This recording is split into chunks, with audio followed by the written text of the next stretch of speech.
জীবন যাবে কিন্তু ঈমান যাবে। ফেরাউনের অর্থমন্ত্রীর স্ত্রীরও এক কথা যে আল্লাহর কাছে আমরা মাথা নত করেছি, পৃথিবীর কোন শক্তির কাছে ওই মাথা আর নত হতে পারে না। ফেরাউন বলল, তাই নাকি? দেখি তোদের ঈমানের পাওয়ার কত বড়। অর্ডার করলো বিশাল বড় পাতিল নিয়ে আসো, কড়াই নিয়ে আসো, কড়াই ভর্তি তেল গরম করতে শুরু করো। টকবক টকবক করে কড়াইয়ের মধ্যে গরম তেল। ফেরাউন বলে, ও অর্থমন্ত্রীর স্ত্রী, তোমারে অনেক ভালো জানতাম, এখনই আমার পায়ের সামনে সেজদায় লুটিয়ে পড়ো, আল্লাহরে ছাড়ো, আমি তোরে ছেড়ে দেব।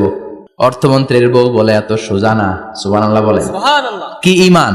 ঈমানের পথে অবিচল থেকে আমার মরণ যেন হয়, তোমারই কাছে মিনতি আমার, তোমারই কাছে মিনতি আমার।